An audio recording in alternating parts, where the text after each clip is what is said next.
السلام عليكم ورحمة الله تعالى وبركاته.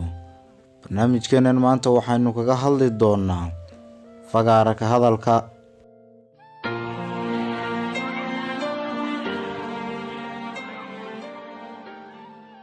Fagaara ka hadalku waa khibradaas oo ah xeelad dadka lagu soo hor istaagi karo isla markaana loogu gudbiyo arrin jira ama xaalad taagan xilligaas. Dadka khibradan yaqaan aad bay ugu yar yihiin dunida. waxa aad u badan dadka aan khibradan aqoon waxaana lagu qiyaasaa 75% marka loo eego dadka dunida ku nool.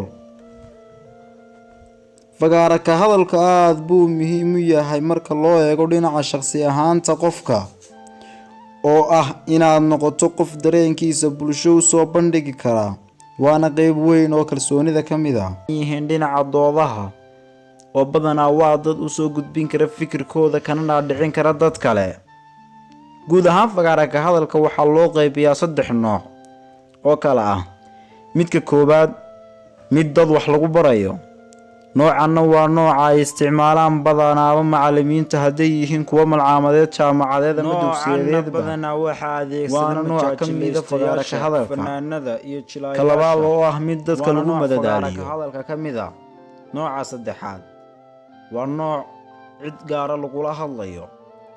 noocani waa nooca fagaara ka hadalada ugu salka ballaaran waxaana adeegsada sida dawladda marka ay ka hadlayso waxyaabaha dawladda quseeya, ama qofka u hadlaya meel gaar ah sida ururo ama jaamacad iyo waxyaabo la mid ah, ama sida dhiirigeliyayaasha culimada. noocyadan oo dhan waxay soo hoosgelayaan nooca saddexaad ee ah fagaara ka hadal cid gaara lagula hadlayo. sida ugu fudud ee lagu taliyo inaad ku noqon karto fagaara ka hadle dhammays ah. badanaa dadka arrintan falanqeeya waxay ku talinayaan qodobadan. waa inaad tahay qof ay ka buuxdo kalsooni nafeed oo dhammays ahi. waa inaad tahay qof aqoon u leh sida loogu hadlo hadallada mucda iyo dhadhanka leh. qodobada kale ee lagu talinaya waxaa ka mid ah waa inaad tahay qof ku dhac iyo awood buuxda u leh hawsha dadla hadalka. qodobka afraad ee lagu talinaya ayaa isagana ah waa inaad si safeexa u taqaano luqadda aad ku hadlayso si aan hadalkaagu u noqon mid laga caajiso. oo badanaaba dadka gabagabaaleeya ee aan luqadda si safeexa ugu hadlaynin waxay noqdaan khudbadahoodu qaar caajis leh. dadka badankooduna meesha goobta way uga dareeraan ama waxa dhacda inay caajis iyo ayagu isla sheekaystaan. waa inaad tahay qof dhiiran oo badanaa dadka xishoodka badina way ku fashilmaan arrinkan.